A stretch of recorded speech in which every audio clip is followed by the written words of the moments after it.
The debate, a failed attempt to oust the president in Romania, has sparked fresh concerns about democracy in Central and Eastern Europe. It's the second time Parliament has tried to oust Traian Băsescu in 5 years.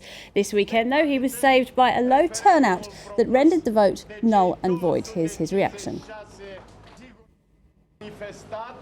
In this way, they manifested their will. They consolidated the idea that Romania cannot return to a society led by somebody's whim,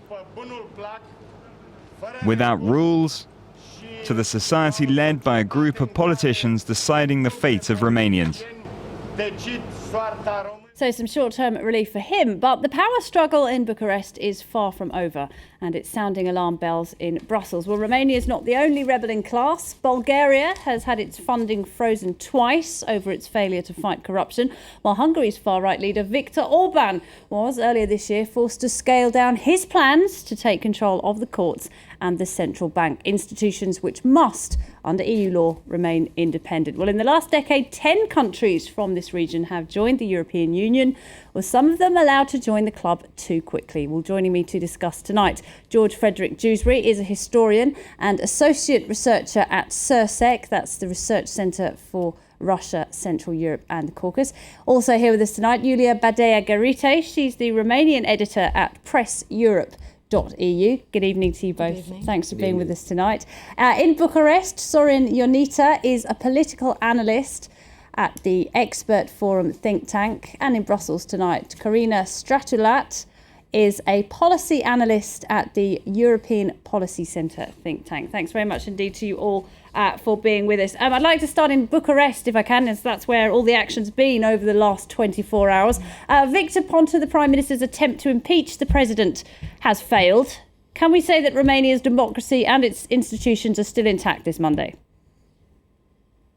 Intact, because what matters is the attempt that was tried and the clear unconstitutional steps that were taken in this attempt. Now, it failed because of the low turnout in the referendum, but the lessons are pretty serious for Romania, that our institutions are still weak, so we still need to consolidate democracy in this country, which was pretty well reflected in the country report of the European Commission on the mechanism of monitorization of judiciary, actually.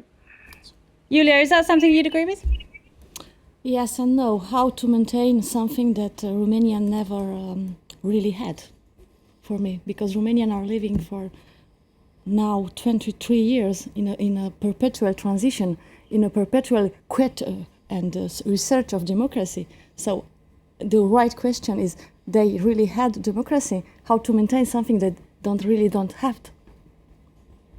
Is membership of the EU helping them move along towards democracy, these countries, these 10 countries who joined over the last 10 years? Oh, definitely. and also it has spotlighted their weaknesses. The problem with joining the EU in the case of Bulgaria and Romania is that they were identified as bad students, and they've had a separate, shall we say, surveillance put upon them. But if you look at Eastern European history throughout the 20th century, being in the EU has definitely made improvements. But it's going to take generations to arrive at a level of having an opposition party, the loyal opposition, this sort of thing that is enjoyed in the West. Let's go to Brussels. Corina Stratulat is there with us tonight. We've seen Victor Ponta, but also Viktor Orban from Hungary, summoned to Brussels recently. Are they just telling officials there what they want to hear, because they appear to then go back to their own countries and do whatever they want? Hello, yes. Can you hear me? We can, yes. Go ahead. Oh, okay. Yes, it's true. They have been summoned, and they had the opportunity to state their position and explain the situation. I'm referring especially to Ponta in this case. Indeed, there is this habit of having a double discourse, saying one thing in Brussels and another thing at home. But I think the EU has, the Commission in this case, has been on Romania's case, and it forced Ponta to stick as much as possible to what has been discussed and what has been requested from Brussels. And I'm referring here to the 11 points. If I recall correctly, immediately after the visit of Ponta to Brussels, he was a little bit shy of admitting that there were specific requests. But then the media and the Commission was quick to remind him that indeed the points that were made are serious, and the list has to be respected and abided by. Sorry, Jonita, it's hard to see how these two men will now work together. I mean, the level of aggression between the two. I mean, basically, Ponta's been calling Băsescu a crook. Băsescu says Ponta's mounting a coup. I mean, on Twitter today, Ponta says that any politician who says he can ignore the voice of almost 9 million people is totally unreliable. He's called him a duplicitous scoundrel, a scorpion that kills everything around him. I mean, this is like a soap opera, isn't it? Yes, this is actually, there's a lot of vitriol between, not only between the two characters actually, but this is a normal language, unfortunately, of the Romanian politics. And not just this, or not only in the last month, actually. We've been through this in the last few years, actually. But this is just, the superficial aspect of the Romanian politics. The real stake in this game is control over the judiciary, actually. So if you are really about serious things, what is the real story behind? Why did we try to impeach the president? It is because a vast majority of the Romanian political class want their impunity against prosecutors back. It used to be there until 5 or 6 years ago. And now, in the last few years, we have had convictions or investigations against powerful people.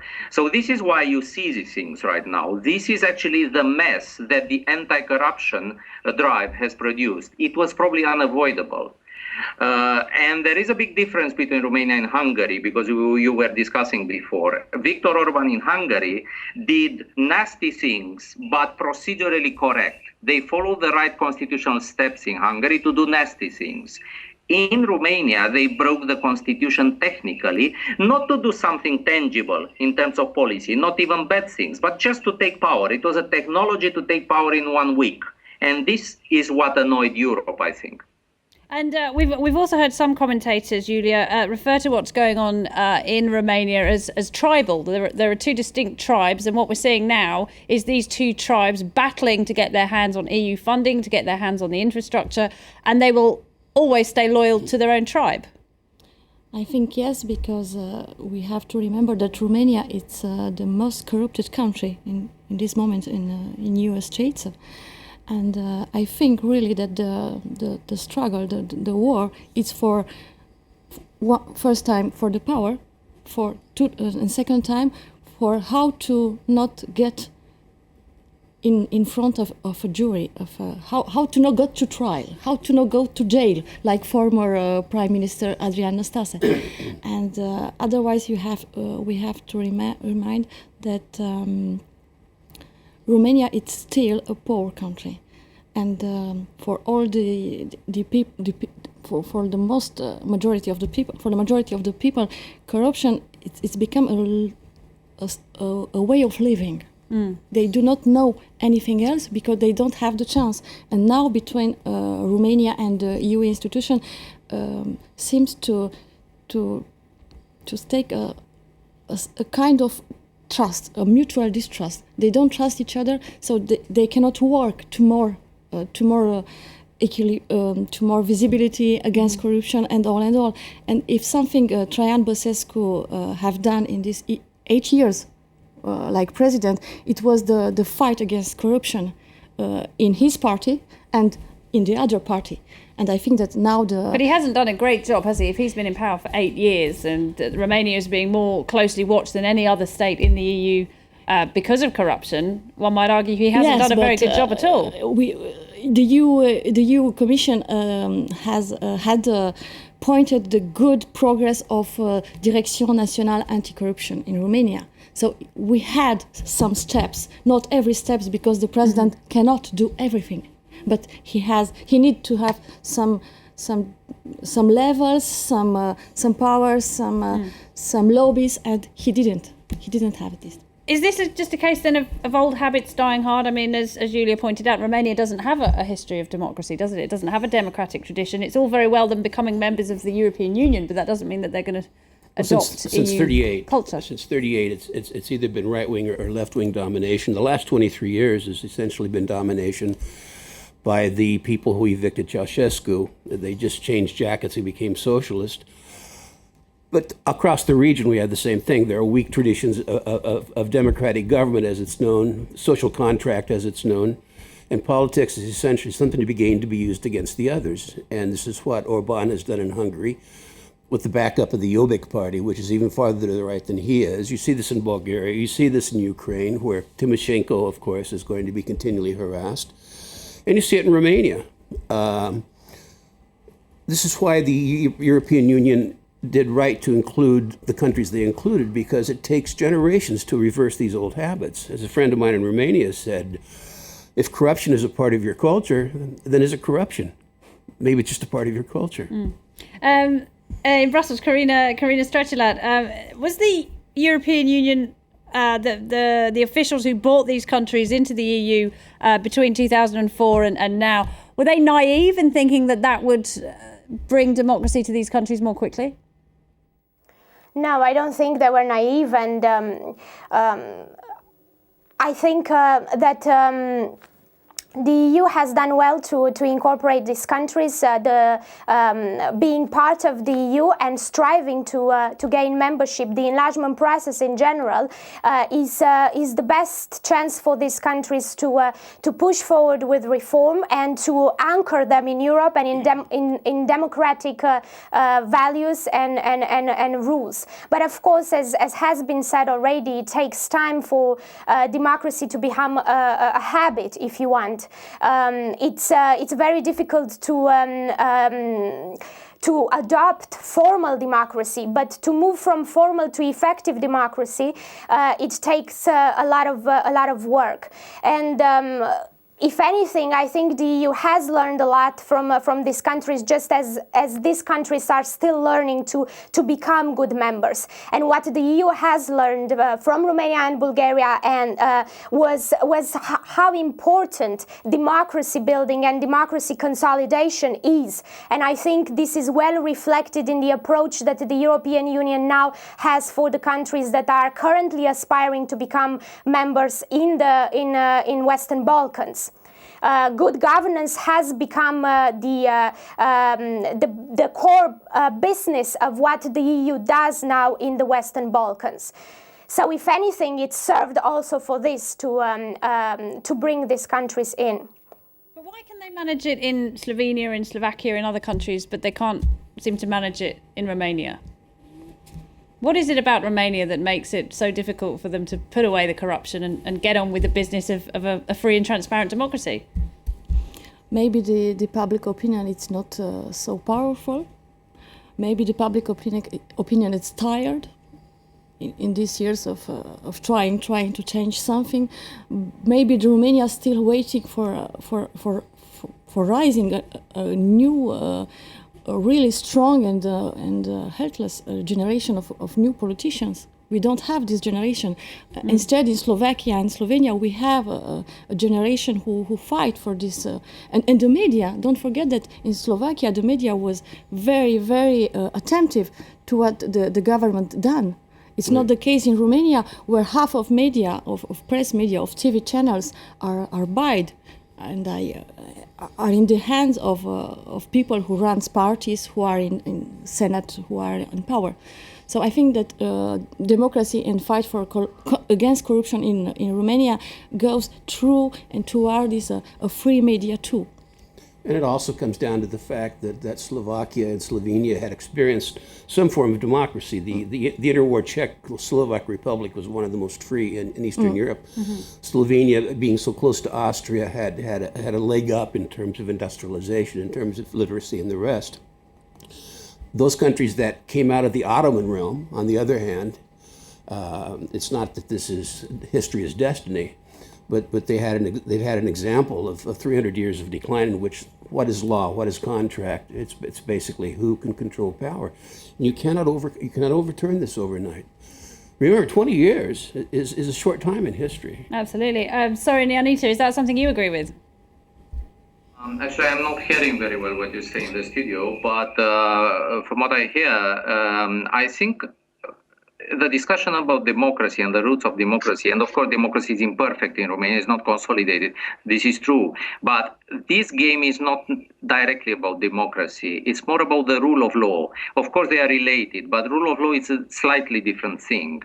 The whole fight, the political fight now, it's pursued with democratic instruments against the rule of law, if you know what I mean. So the parliament, in a very democratic way, they have a super majority against the rule of law. They vote very democratically for impunity for politicians against prosecutors. And this is the whole essence of this fight. We want to establish the rule of law, and we want to entrust these independent institutions like the Anti-Corruption Directorate or the National Agency for Integrity with enough power to check on politicians. And they use democratic instruments and populist appeals in elections and referendums in order to defend themselves against this drive. It is not worse. It is better than it used to be 8 years ago. But seen from outside, it's a mess, because this is how the anti-corruption fight looks like. Who are the corrupt people? They are in general those with power and in government, because only in government you can be corrupt, right? These are powerful people. Would you expect them to go to jail without any retaliation? Of course they retaliate. They own media channels, and they can confuse the whole debate, and trials in a democratic country last a lot. Now we are approaching convictions, and we have convictions after 7-8 years of investigations. And this is why you see this escalation in the fight, because they couldn't wait anymore. There are about 30 people now in the parliament, or powerful people, president de région, so to speak, who have criminal files approaching their end and ready to be sent to court. This is why it was so urgent to impeach the president in order to be able to appoint new chief prosecutors in Romania. It's not necessarily about the long-time culture of democracy. It's about something about institutions and something very urgent. And of course, EU membership has been of great help. I mean, outside the EU, nobody could have fought this fight. Okay, all right, we're going to take a quick break. When we come back, we'll have the second part of our debate and the international headlines for you as well. Don't go away.